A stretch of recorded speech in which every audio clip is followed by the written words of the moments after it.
대한민국이 우주시대에 진입하면서 우주와 천문학에 대한 관심이 높아진 지금, 그동안 몰랐던 우주와 천문에 관한 이야기를 만날 수 있는 곳, 별을 쏟아 경남과학교육원에서 열린 천문학자와의 만남, 그 빛을 따라가 봅니다.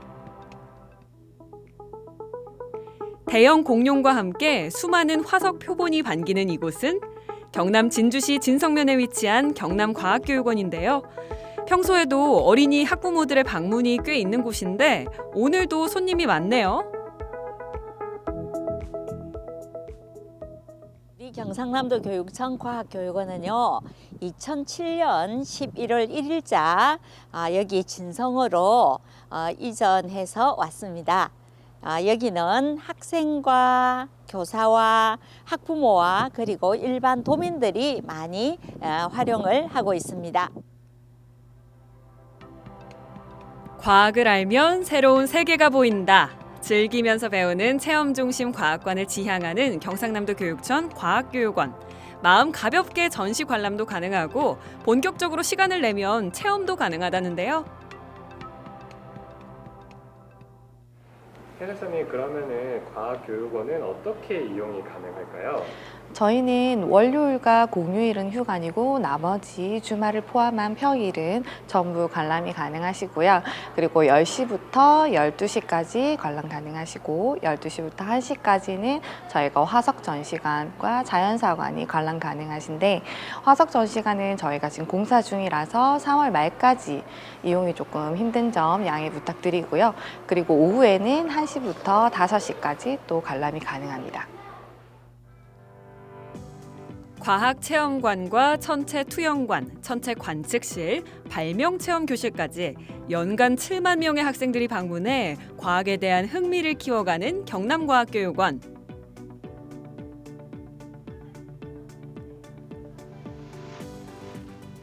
그러면은 좀 각 관들에 대해서 좀 소개를 해주실 수 있을까요? 네, 좀 쉽게 설명드리기 위해서 지금 저희 키오스크를 이용해서 잠시 설명드릴 건데요. 보시게 되면은 저희는 지하 1층부터 관람객들이 보실 수 있는 것은 4층까지 가능하시고요. 지하 1층은 자연사관으로 구성되어 있고 1층은 과학체험관, 그리고 아까 말씀드렸던 공사 중인 화석 전시관 1관으로 되어 있습니다. 그리고 2층을 가보게 되면 과학체험 2관이 있고요. 그리고 3층에는 곤충표본관, 4층에는 천체체험관이 관람이 가능하십니다.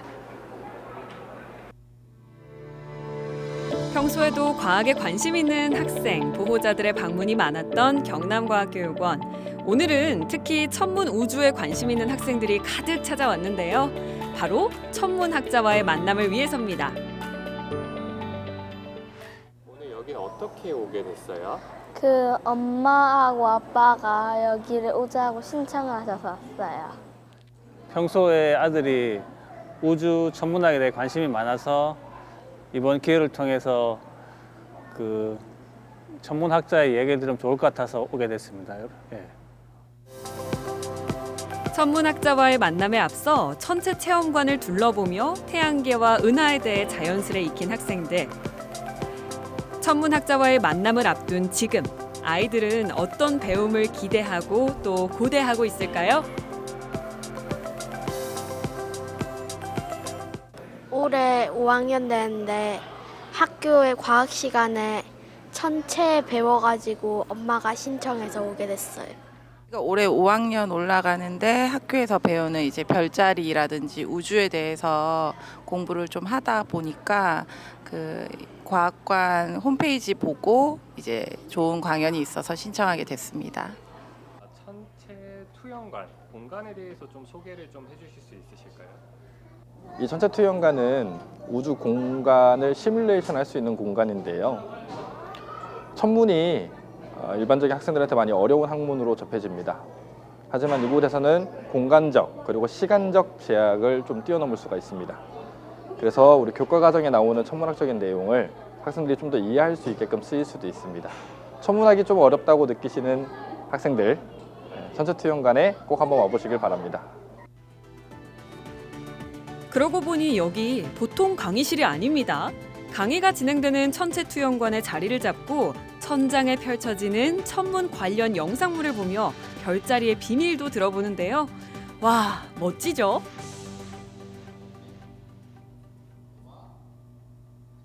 일단 지구를 둘러싸고 있는 인공위성. 그 인공위성은 한 이만큼 있습니다.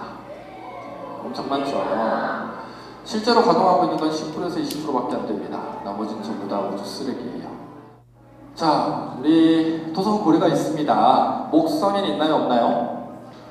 근데 실제로 80% 정도는 얼음이고요. 나머지 20%는 이런 암석하고 먼지들로 이루어져 있습니다. 80%가 얼음이면 물이 있을까요, 없을까요? 있습니다. 근데 물이 제일 많은 건 아니고요. 메탄으로 된 얼음, 메테인 하이드레이트라고 하는 얼음이 제일 많습니다. 카시니 하연소호라고 합니다. 카시니 하연소는 이렇게 토성 고리를 넣으면서 성분을 연구하게 됐었는데요. 아쉽지만 이제는 못 봅니다. 2017년도에 연료가 떨어져서 임무를 종료했어요. 태양계에서 두 번째로 큰 행성 토성에 대한 이야기들을 생생한 영상 자료와 함께 만난 학생들.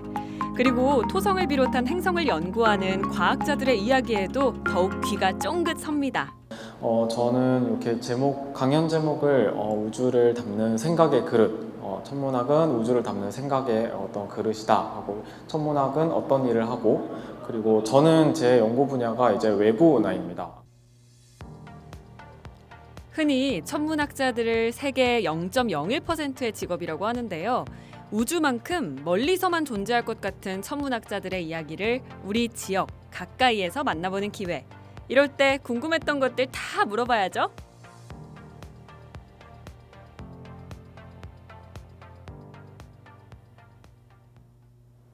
우주는 끝이 없어요? 관측 가능한 우주라는 개념이 있는데 그게 한 460억 광년 정도가 이제 우리가 관측 가능한 우주. 우주의 크기가 그 정도 있다는 것은 확실하고요. 사실 그 뒤에 끝이 있는지 유한한지 무한한지는 사실 아직은 잘 확실하게 대답할 수 없는 부분입니다. 별은 어떻게 생겨나는 거예요? 별은 아까 전에 사진으로 잠깐 보여드렸었지만 요 사진으로 보여드릴 수 있을 것 같아요. 요 사진에 이렇게 뿌옇게 보이는 꺼멓게 뿌옇게 보이는 이런 구름들 보이시죠? 약 성운이라고 하는데 요 성운에는 이렇게 성간 물질이라고 하는 그 물질들, 우주를 떠다니고 있는 그런 물질들이 이렇게 뭉쳐서 검게 보이는 것들이에요. 얘네들이 이제 조금 더 뭉쳐가지고 중력으로 조금 더 뭉쳐서 스스로 빛을 낼 수 있게 되면은 그때부터 이제 별이 탄생을 하게 됩니다. 네. 오늘 이렇게 체험하는데 어땠어요? 책에서만 보던 거를 천체투영관에서 볼 수 있어서 신기했어요. 재밌었고 그리고 천문학자에 대해서 많이 배워서 좋았어요. 박사님이 그 천문학자 분을 처음 만나 뵈서 이야기 들어보니까 신기하기도 하고 되게 감동 깊었습니다. 질문을 하고 대답을 들을 수 있는 그런 현장감이 좋았습니다. 이렇게 강연을 다 마치셨는데 소감이 어떠신지?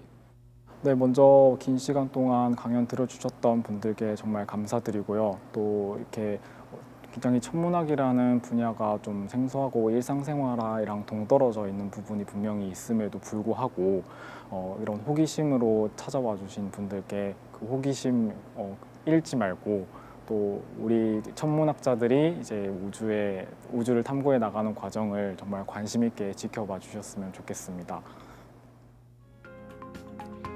우주 천문을 향한 관심이 높아진 지금, 천문학자는 어떤 일을 하고 또 우리의 과학기술은 어디까지 와 있는지 궁금증을 풀 수 있었던 오늘. 아이들에게도 분명 의미 있는 시간이 됐겠죠?